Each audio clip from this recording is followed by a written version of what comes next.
O meu esposo engravidou a OM. Como ser sábia em relação a isso? Eu recebi essa pergunta de uma das meninas lá do Instagram e eu vou tentar conversar um pouco com vocês a respeito disso. Bom, gente, apesar de eu não viver isso na minha história, né?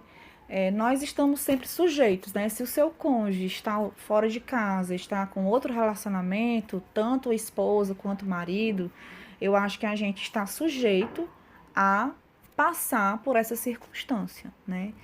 Então, assim, eu tenho uma pessoa muito próxima que passa por isso, eu acompanhei todas as fases dela, tanto da descoberta quanto de todos os processos, né, de ver o marido com, entre aspas, com aquela família ali montada, e principalmente eu sei como é difícil para mulheres que não têm filhos, né, ter o esposo ou a esposa tendo filho de outra pessoa.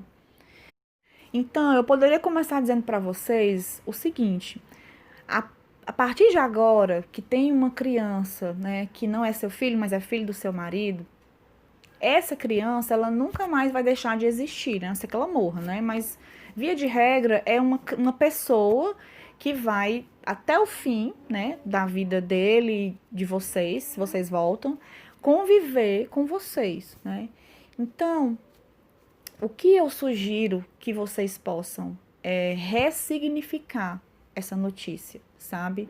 Porque eu sei como acontece assim que vocês recebem a notícia, porque vocês primeiro acham injusto, porque Deus deu um filho para uma outra mulher e não deu para mim que sou esposa. Às vezes a esposa não pode ter filhos, às vezes o marido tinha problemas de infertilidade com a esposa e com a OM consegue ter o bebê, né? Então, assim, primeiro é lidar com a frustração que você tem como esposa, é um baque na sua busca por restauração do seu casamento. Então, a primeira coisa é correr para o Senhor e lidar com todos esses sentimentos de tristeza, de frustração, de, de senso de injustiça, né? De angústia por você imaginar que aquela mulher, aquela criança nunca mais sairão da sua história, né? Então, levar isso aos pés da cruz mesmo, sabe, gente? Levar com sinceridade diante de Deus, passar pelo momento de luto, sabe? Eu não acho que você não tem que sofrer, eu acho que você tem que sofrer, eu acho que você tem que viver tudo isso que acontece logo no início. Então, isso são fases, sabe, gente? Aquela fase da dor ali é de início. E à medida que o tempo vai passando, eu digo assim, por ter convivido com essa minha amiga do meu coração durante esse tempo, eu vejo o quanto ela foi amadurecendo nesse tempo. Enquanto que ela não conseguia sequer falar o nome da criança, foi passando o tempo, um ano, anos, e ela foi orando pela criança, ela já foi mudando, né? A sua reação ela foi mudando, a sua dor foi diminuindo e você vai aprendendo a lidar com a situação. Então, essa é a minha primeira sugestão. Ressignifique essa história.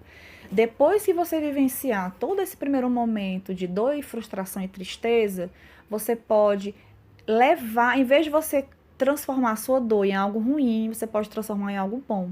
Sabe, eu fico pensando naquelas pessoas que passam por problemas, vamos supor, uma mãe que perdeu um filho com câncer, sabe? Depois eles fazem um projeto para crianças com câncer, para ajudar famílias que passaram por esse mesmo momento, sabe? Eu lembro daquele caso de uma menininha chamada Amber, que ela foi sequestrada lá nos Estados Unidos, no interior dos Estados Unidos. Ela foi sequestrada e durante 3 dias houveram buscas atrás dela e 3 dias depois ela foi encontrada morta e estuprada, né?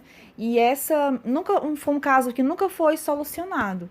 E depois que essa menina morreu, foi criado uma pessoa que acompanhou as buscas, sugeriu que fosse criado um alerta, né?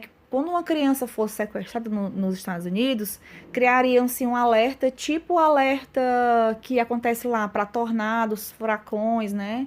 Que eles transferem a notícia para as TVs, rádios, internet.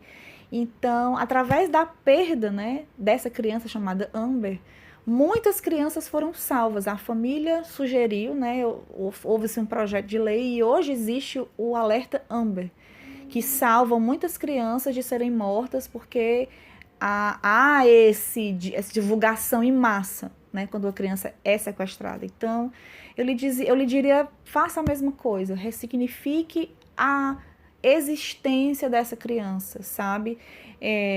Ela não, se você voltar o casamento com o seu esposo, eu lhe digo, não vai ser difícil conviver com uma criança, gente. Porque se você for amorosa com a criança, se você brincar com ela, se você der atenção, ela vai amar você. Você vai fazer parte da vida dessa criança, se você for mãe ou se você for pai. Né? Se você for o marido e a esposa vier com o filho, você vai ser praticamente o pai da criança, né? E se você for a esposa, que provavelmente essa criança vem passar fins de semana, né, férias, um tempo, geralmente as crianças ficam com as mães, né? Então vai ser uma criança que você vai ter uma função de mãe nos melhores momentos, porque você vai estar com ela nos fins de semana, nas férias, em viagens, em festinhas de aniversário, sabe? Então pense de outra forma, pense que você pode ser uma boa influência cristã na vida dessa criança. Você pode conduzi-la para Cristo, ela vai fazer parte da sua vida, da sua família.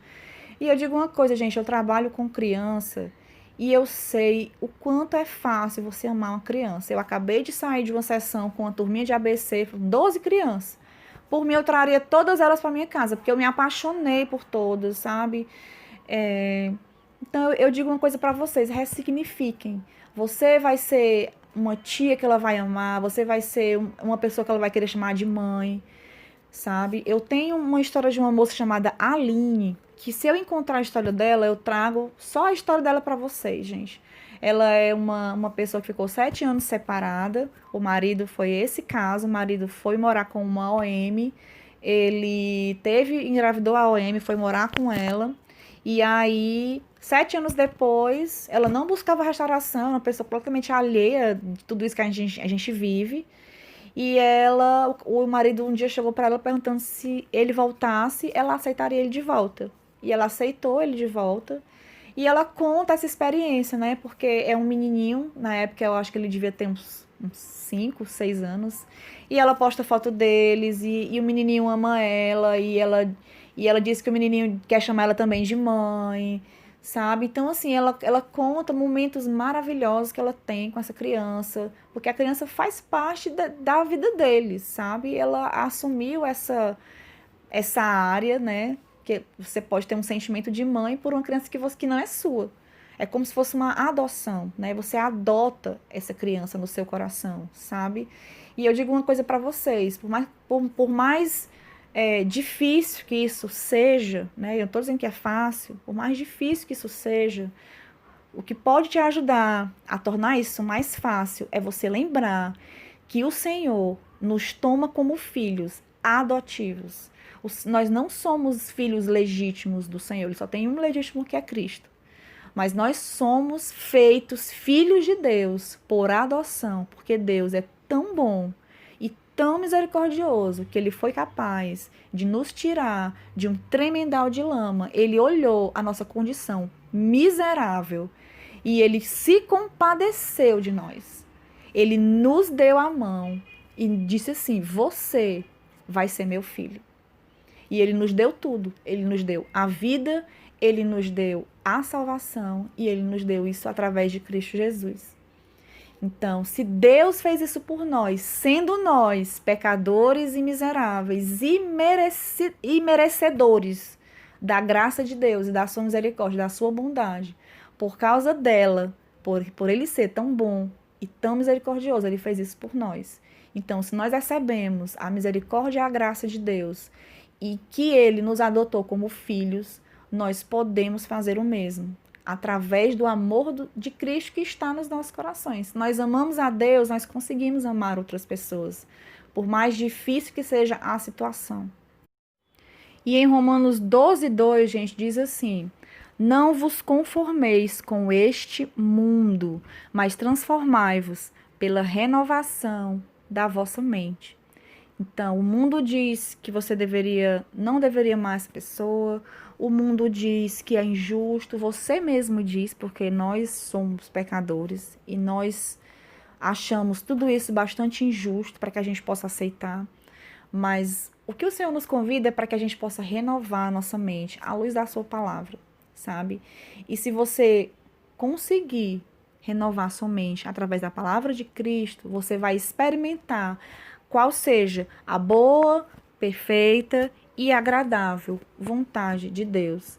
E se existe um filho no meio dessa história, do outro lado, né, se o seu esposo ou sua esposa geraram um filho fora do casamento de vocês, vocês precisam entender que essa situação ela vai transformar vocês a se conformarem mais com Cristo. Porque todas as coisas cooperam para o bem de vocês.